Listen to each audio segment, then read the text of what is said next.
Hi tears, எல்லாரும் எப்படி இருக்கீங்க? நல்லா இருக்கீங்களா? Welcome back to my channel. அப்போ இதுக்கு மேலே நமக்கு மாவு பிசையறதுக்கு, அது மாதிரியே மாவு சுட்டு எடுக்கிறதுக்கெல்லாம் கேஸும் தேவையில்லை. கை தொடாமல் நம்ம எவ்வளோ சப்பாத்தி வேணாலும் ஈஸியாக சுட்டு எடுத்துக்கலாங்க. இப்போ கெஸ்ட் எல்லாம் வந்தால் நமக்கு 10 சப்பாத்தி 50 சப்பாத்தினாலும் நிமிஷ நேரத்தில் நீங்கள் சுட்டு எடுத்துருவீங்க. அதுவும் கேஸே செலவாகாமல் ஒரு சப்பாத்தி சுட்டுற டைமில் நீங்கள் 100 சப்பாத்தியும் சுட்டு எடுத்துடலாங்க. எப்படின்னு பார்த்துடலாம். அது மாதிரி வீடியோ பார்க்குற புது வியூவர்ஸ் யாராச்சும் இருந்தால் இந்த சேனல் ஒன்று மறக்காமல் சப்ஸ்கிரைப் பண்ணுங்கள். இந்த வீடியோ உங்களுக்கு பிடிச்சிருந்தா மறக்காமல் லைக் பண்ணுங்கள். உங்கள் ஃப்ரெண்ட்ஸ் அண்ட் ஃபேமிலி கூட ஷேர் பண்ணுங்கள். அப்போ நம்ம டைம் வேஸ்ட் பண்ணாமல் நேராக வீடியோக்குள்ளே போயிடலாம். அப்போ தான் நம்ம அதுக்காக வேண்டிட்டு ஒரு பிளெண்டர் தாங்க எடுத்து வச்சுருக்கோம். மிக்ஸி ஜார் தான் எடுத்து வச்சுருக்கோம். நமக்கு எவ்வளோ மாவு தேவையான அளவுக்கு தேவைப்படுதோ அவ்வளோ மாவு தான் எடுத்துருக்குறோம். நான் இங்கே ஒரு பவுல் மாவு எடுத்திருக்கேங்க. இந்த பாத்திரத்தில் ஒரு பாத்திரம் மாவு எடுத்திருக்கேன். நீங்கள் எவ்வளோ மாவு எடுக்கிறீங்களோ அதுக்கு தகுந்த மாதிரி தண்ணி ஊற்றுங்க. நான் ஒரு கப்பு மாவுக்கு அரை கப்பு தண்ணின்ற ரேஷியோவில் தான் நான் யூஸ் பண்ணுவேன். அதே மாதிரி நம்ம எடுக்கிற மாவு வாங்குகிற மாவுக்கு எல்லாம் தகுந்த மாதிரி தண்ணி ஜாஸ்தியாகும். ஒரு சில மாவுங்க ரொம்ப தண்ணி குடிக்கும். ஒரு சில மாவு ரொம்ப கம்மி தண்ணியிலே நமக்கு பிசைஞ்சு எடுத்துடலாம். அதெல்லாம் பார்த்து நீங்கள் கரெக்டாக தண்ணி ஊற்றி விட்டுருங்க. உங்களுக்கு எவ்வளோ தண்ணி தேவைப்படுதோ பார்த்துட்டு நீங்கள் கரெக்டாக ஊற்றி விட்டுருங்க. பாருங்கள், நான் ஒரு கப்பு மாவுக்கு நான் எவ்வளோ தண்ணி எனக்கு தேவையோ அவ்வளோ தண்ணி தான் ஊற்றுறேன். இப்போ தேவையான அளவுக்கு உப்பு போடுறேங்க. அதுக்கும் கூட நான் ஒரு 1/4 டீஸ்பூன் அளவுக்கு ஆயில் கொஞ்சம் ஊற்றி விட்டுருக்கேங்க. நல்லா நமக்கு கை தொடாமல் எவ்வளோ மாவு வேணாலும் இந்த மிக்ஸி ஜார் யூஸ் பண்ணி நம்ம பிசைஞ்சு எடுத்துடலாங்க. தேவையான அளவுக்கு பச்சை தண்ணி தாங்க நான் ஊற்றிட்டுருக்கேன். வெது தண்ணி கூட கிடையாது, பச்சை தண்ணி தான் நான் ஊற்றுறேன். நல்லா சாஃப்டாக நம்ம சப்பாத்தி நல்லா உப்பியே வந்துடுவோங்க. பாருங்கள், நம்ம அந்த விஸ்க் மோடில் 2 டைம் விஸ்க் பண்ணிவிட்டு 3வது டைம் செக் பண்ணி நல்லா ஸ்பூனில் ஒன்று கிளறி விட்டதுக்கப்புறம் ஒரு டைம் கூட நம்ம விஸ்க் பண்ணி எடுத்துட்டோன்னா அவ்வளோதான் நமக்கு பர்ஃபெக்டாக நல்ல கன்சிஸ்டன்சியோடு நம்ம மாவு நமக்கு பிசைஞ்சு கிடச்சிருங்க. பாருங்கள், நல்லாவே மாவு பிசைஞ்சு கிடச்சிருச்சு. இடையில 2 டைம் விஸ்க் பண்ணிவிட்டு ஒரு டைம் எடுத்து ஓப்பன் பண்ணி ஸ்பூனில் நல்லா ஒன்று மிக்ஸ் பண்ணிவிட்டு மறுபடியும் ஒரு டைம் விஸ்க் பண்ணி விட்டாலே போதுங்க. நல்லா பர்ஃபெக்டாகவே நமக்கு மாவு பிசைஞ்சு கிடைக்கும். பேச்சுலர்ஸ் எல்லாம் இருந்தால் அவங்களுக்கு ஈஸியாக மாவு பிசையக்கூடிய ஒரு அருமையான மெத்தடுங்க. இந்த மாதிரி ட்ரை பண்ணிட்டீங்கன்னா எவ்வளோ மாவு வேணாலும் உங்களுக்கு பிசைஞ்சு எடுக்கலாம் ஈஸியாகவே. பாருங்கள், இந்த பிளெண்டரில் அவ்வளோ வேஸ்ட்டாக நமக்கு மாவெல்லாம் இல்லவே இல்லை. ஈஸியாகவே நம்ம பிசைஞ்சு எடுத்துட்டோம். பாருங்கள், மாவு நல்லா சூப்பராக ஈஸியாகவே பிசைஞ்சு எடுத்து இதுக்கு மேலே நம்ம ஜஸ்ட் ஒன்று இது மாதிரி ஒன்று குழச்சி எடுத்து பர்ஃபெக்டாக இது பண்ணிட்டால் மட்டுமே போதுங்க. நமக்கு எவ்வளோ மாவு வேணாலும் ஈஸியாக பிசைஞ்சு எடுத்துடலாம். அதுக்கப்புறமேட்டு எப்பவும் போல் நம்ம யூஸ் பண்ணுறது ஆயில் கவர் தூக்கி வீசாமல் இந்த மாதிரி பர்பஸ்க்கு நம்ம எடுத்து வச்சிட்டோன்னா நமக்கு ஆயில் நமக்கு மிச்சம் பண்ணலாங்க. அந்த கவர்லேயே நமக்கு நிறைய ஆயில் பேலன்ஸ் இருக்கும். அது நம்ம மாவு பிசைஞ்ச பாடே நம்ம இந்த மாதிரி நம்ம அதுக்கு மேலே போட்டு விட்டோம்னா நம்ம மாவு நமக்கு நல்லா சாஃப்டாக கிடைக்குங்க. அதுக்காக வேண்டிட்டு நம்ம மாவு மேலே ஒரேடியாக ஆயில் எல்லாம் ஊற்றணும்னு அவசியமே கிடையாது. இருக்கிற அந்த ஆயில் நம்ம அந்த ஆயில் கவரில் இருக்கிற ஆயிலே இந்த மாதிரி யூஸ் பண்ணிக்கலாம். இப்போ நம்ம மிக்ஸி ஜார் மாவு இந்த மாதிரி நம்ம அரைச்சி எடுத்துட்டோமே, இது மெனக்கெட்டு கழுவணும்னு யோசிக்கிறவங்களுக்காக வேண்டிட்டு ஒரு ஈஸி டிப்பு. இந்த மாதிரி கொஞ்சம் விம் லிக்விடோ இல்லைன்னா நீங்கள் விம் பார் யூஸ் பண்ணிங்கன்னா அதுவும் கொஞ்சம் போட்டுட்டு இந்த மாதிரி ஜஸ்ட்டு கொஞ்சம் தண்ணி ஊற்றி பிளெண்ட் பண்ணி எடுத்துட்டிங்களா போதுங்க. கை தொடாமல் அந்த பிளெண்டர் கூட நீங்கள் க்ளீன் பண்ணி எடுத்துடலாம். அந்த மிக்ஸி ஜார் கூட நீங்கள் ஈஸியாக க்ளீன் பண்ணி எடுத்துடலாம். அவ்வளோதான். நான் நல்ல தண்ணியில் ஒன்று வாஷ் பண்ணி எடுத்துகிட்டு உங்களுக்கு காமிக்கிறேன். பாருங்கள், ஈஸியாக மிக்ஸி ஜாரும் நம்ம கை வலிக்காமலே க்ளீன் பண்ணி எடுத்துட்டோம். 10 நிமிஷத்துக்கு அப்புறம் நம்ம பிசைஞ்சு எடுத்த மாவு நம்ம எடுத்து பார்க்கலாங்க. பாருங்கள், நல்லா அந்த ஆயிலில் இருக்கிற ஆயில் எல்லாம் அதில் நம்ம மாவில் நல்லா ஸ்ப்ரெட் ஆயாச்சு. இந்த ஆயில் கவரை தூக்கி வைக்காமல் இந்த மாதிரி ரப்பர் பேண்ட் போட்டு வச்சுட்டிங்கன்னா நெக்ஸ்ட் டைம் மாவு பிசையும் போது கூட நீங்கள் அதை யூஸ் பண்ணிக்கலாம். ஏன்னா அதில் இன்னும் ஆயிலும் பேலன்ஸாகவே இருக்கும் நமக்கு ஆயில் கவரில். பாருங்கள், மாவு எவ்வளோ சாஃப்டாக வந்துருச்சுன்னு. வீடியோ டியூரேஷன் லெங்க்த்தாக இருக்கக்கூடாதுன்றதுனால கொஞ்சம் ஸ்பீடப் பண்ணி காமிக்கிறேங்க. தேவையான மாவு நம்ம இந்த மாதிரி குட்டி குட்டி போலாக பண்ணி எடுத்துடலாம். பாருங்கள், எவ்வளோ சாஃப்டாக நம்ம மிக்ஸி ஜார் யூஸ் பண்ணி கை தொடாமல் நம்ம கையே டச் பண்ணாமல் ஈஸியாக மாவு பிசைஞ்சு எடுத்துட்டோம். வீட்டில் திடீர்னு கெஸ்ட் எல்லாம் வந்தால் இந்த மாதிரி நீங்கள் பண்ணிட்டீங்கன்னா உங்களுக்கு ரொம்பவே ஈஸியாக இருக்குங்க. கண்டிப்பாக ட்ரை பண்ணி பாருங்கள். அது மாதிரி நம்ம வீட்டில் இந்த மாதிரி குட்டி கீ டப்பா எல்லாம் நமக்கு காலியான அது நீங்கள் தூக்கி வீசாதீங்க. இந்த மாதிரி கொஞ்சம் மாவு போட்டு நீங்கள் மாவெல்லாம் இப்போ சப்பாத்திக்கெல்லாம் நெகுத்துற டைமில் தொடர் மாவை நம்ம யூஸ் பண்ணுற மாவு நீங்கள் அந்த கீ பாட்டிலில் போட்டு வச்சிட்டிங்கன்னா நீங்கள் மாவெல்லாம் நெகுத்துற டைமில் நல்ல வாசனையாக இருக்குங்க. கண்டிப்பாக ட்ரை பண்ணுங்கள். தூக்கி வீசுகிற இந்த மாதிரி சின்ன குட்டி குட்டி நெய் பாட்டில் இந்த பர்பஸ்க்கெல்லாம் நீங்கள் யூஸ் பண்ணி பாருங்கள். சப்பாத்தி நல்லா மணக்க நீங்கள் சுட்டு எடுத்துக்கலாம். சூப்பராக இருக்குங்க. கண்டிப்பாக ட்ரை பண்ணி பாருங்கள்.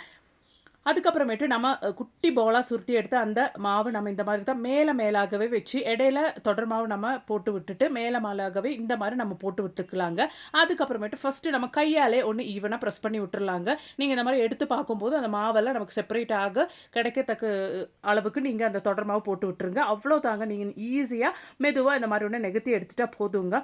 ஒரு சப்பாத்திக்கு மாவு நீங்கள் நெகத்தி எடுக்கிற டைமில் 10 சப்பாத்தி கூட நீங்கள் ஈஸியாக இந்த மாதிரி போட்டு நெகத்தி எடுத்துலாம். பாருங்கள், எவ்வளோ ஈஸியாக ஈஸியாக நமக்கு அந்த லேயராக சப்பாத்தி வருது பாருங்கள். ஒரு சப்பாத்தி சுடுற டைமில் நமக்கு எவ்வளோ சப்பாத்தி வேணாலும் சுட்டு எடுத்துக்கலாங்க. ஈஸியாக நமக்கு சுட்டு எடுத்துக்கலாம். இப்போ பாருங்கள், நெகுத்தும் போது எவ்வளோ ஈஸியாக நெகுத்தி எடுத்துட்டோம் பாருங்கள். ஒன்றுமே ஒட்டவே ஒட்டலை நமக்கு. இப்படியே நம்ம போட்டு சுட்டு எடுத்துக்கவும் செய்யலாங்க. ஈஸியாக இருக்கும். இதனால நமக்கு கேஸும் சேவ் ஆகும். காலையில் வேலைக்கெல்லாம் போகிற பெண்மணிங்களுக்கு ஈஸியாக செய்யக்கூடிய ஒரு அருமையான டிப்புங்க. கண்டிப்பாக ட்ரை பண்ணி பாருங்கள். பாருங்க, நான் ஒரு சப்பாத்தி நகர்த்துற இடத்துல 5 சப்பாத்தி தாங்க நகர்த்தி எடுத்திருக்கேன். உங்களுக்கு வேணும்னா 10 சப்பாத்தி கூட ஈஸியாக நகர்த்தி எடுத்துடலாங்க. ஒட்டவே ஒட்டாது. நீங்கள் கொஞ்சம் தொடர் மாவு மட்டும் இன்பிட்வீனில் போட்டால் போதும். பாருங்கள், தவா சூடானதுக்கப்புறம் நான் இந்த 5 சப்பாத்திக்கு நம்ம நகர்த்தின அந்த சப்பாத்தி நான் ஈஸியாக போட்டு இந்த மாதிரி பாருங்கள், அடியில் இருக்கிற அந்த ஒரு சப்பாத்தி சூடாடோன்னு நான் அப்படியே திருப்பி போட்டிருக்கேன். அதே மாதிரி அடியில் இருக்கிற சப்பாத்தி இப்படி அந்த கீழ்பாக சூடாகிறதுக்கு சுட்டு எடுக்கிறதுக்கு நான் திருப்பி போட்டிருக்கேன். நான் சொல்லும்போது உங்களுக்கு கொஞ்சம் டிஃபிகல்ட்டாக தெரிஞ்சாலும் ஈஸியாக நம்ம பண்ணக்கூடிய ஒரு வேலை தாங்க. ஒரு சப்பாத்தி சுடுற அந்த ஒரு டைம்லேயே நம்ம 10 சப்பாத்தி சுட்டு எடுத்துடலாங்க. நமக்கு திருப்பி திருப்பி நான் போடுற மாதிரியே நீங்கள் போட்டு எடுத்தால் போதும். நான் வீடியோ கட் பண்ணாமல் ஸ்கிப் பண்ணாமல் அப்படியே நான் உங்களுக்கு முழுசாக போட்டு எடுத்திருக்கேன் பாருங்கள். ஈஸியாக இருக்குங்க. ஈஸியாக நமக்கு ஒரு சப்பாத்தி போடுற அந்த ஒரு டைம் தான் நம்ம ஈஸியாக 10 சப்பாத்தி போட்டு எடுத்துல பாருங்கள். எவ்வளோ ஈஸியாக நல்லாவே நமக்கு வெந்து கிடைக்குது நம்ம சப்பாத்தி. பாருங்கள், மேலே இருக்கிற அந்த சப்பாத்தி எனக்கு வெந்து கிடச்சிச்சு. இப்போ அப்படியே நான் பிடிச்சி அந்த 2வது சப்பாத்தி அப்படியே மேல் பகுதிக்கு எடுத்துட்டேன் பாருங்கள். இதுக்கப்புறமேட்டு அந்த சப்பாத்தி கீழே போயிடும். அதே மாதிரி கீழே இருக்கிற அந்த சப்பாத்தி முழுசாக வெந்து கிடச்சிச்சு. கீழே நான் இந்த மாதிரி திருப்புறேன் பாருங்கள். இந்த டைம் பீங்கில் நமக்கு உள்ளே இருக்கிற அந்த சப்பாத்தியில் கொஞ்சம் கொஞ்சமாக வெந்து வந்திருக்குது. உங்களுக்கு பார்த்தாலே தெரியும். இது தாங்க நம்ம ஒரு சப்பாத்தி சுடுற அந்த ஒரு டைம்லேயே நமக்கு 5 சப்பாத்தி. நான் இப்போ 5 சப்பாத்தி தான் இங்கே போடுறேன். ஆனால் நீங்கள் 10 சப்பாத்தி கூட பண்ணிடலாங்க. நான் நைட் டைம் எனக்கு தேவையானது 5 சப்பாத்தி தாங்க. அவ்வளோ சப்பாத்தி சாப்பிட்ற ஆளுங்க தான் வீட்டில் இருக்குது. உங்களுக்கு நிறைய கெஸ்ட்டு எல்லாம் வர டைமில் இந்த ஒரு டிப்ஸை நீங்கள் ட்ரை பண்ணி பாருங்கள் எவ்வளோ ஈஸியாக நமக்கு சுட்டு எடுக்க முடியுது. இதனால் நமக்கு கேஸ் சேவ் பண்ணலாம். திடீர்னு நம்ம வீட்டில் கும்பலாக கெஸ்ட் எல்லாம் வர டைமில் நம்ம நைட்டு சப்பாத்தி தான் சுடுறோம்னா, இல்லைன்னா காலையில் பிரேக்ஃபாஸ்ட்க்கு சப்பாத்தி தான் சுடுறோம், இல்லை பூரி தான் சுடுறோன்னா கூட இந்த ஒரு மெத்தடை நீங்கள் ட்ரை பண்ணி பாருங்கள். ஈஸியாக இருக்குங்க. நிமிஷத்தில் நீங்கள் எல்லாம் செஞ்சு எடுத்து நீங்களும் ரெஸ்ட் எடுத்துக்கலாங்க. நைட்டு ரெகுலராக சப்பாத்தி சாப்பிட்றவங்கன்னா இந்த ஒரு மெத்தடை ட்ரை பண்ணிங்கன்னா உங்களுக்கு அந்த டெய்லி சப்பாத்தி சுடுற சலிப்பே இருக்காதுங்க. பாருங்கள், ஈஸியாக கடைசி எவ்வளோ லேயராக நான் அதை திருப்பி எடுக்கும்போது கூட நம்ம ஒன்றா நெகத்தி எடுத்த அந்த சப்பாத்தி ஒட்டவே ஒட்டாமல் நமக்கு அந்த சூடு ஏறுற டைமில் அந்த சப்பாத்தி எல்லாம் ஈஸியாக விட்டு வந்துருங்க.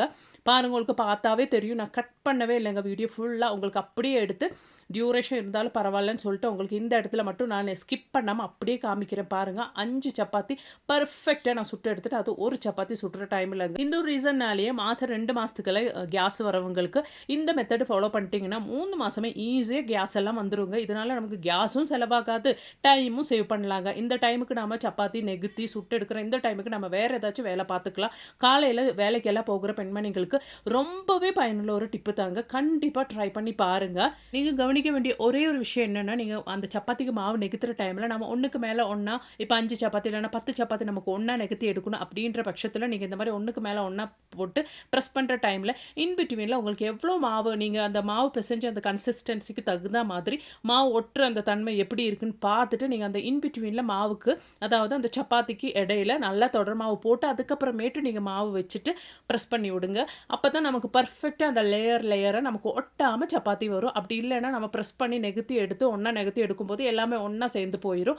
அந்த ஒரு டிப்பு மட்டும் நீங்கள் கரெக்டாக கவனிச்சிங்கன்னா போதும். நல்லா பர்ஃபெக்டாக ஈஸியாக 10 சப்பாத்தினாலும் நம்ம ஒன்றா சுட்டு எடுக்கலாம். இந்த ஒரு விஷயத்தினாலே நமக்கு கேஸும் சேவ் பண்ணலாங்க, டைமும் சேவ் பண்ணலாங்க. கண்டிப்பாக ட்ரை பண்ணுங்கள்.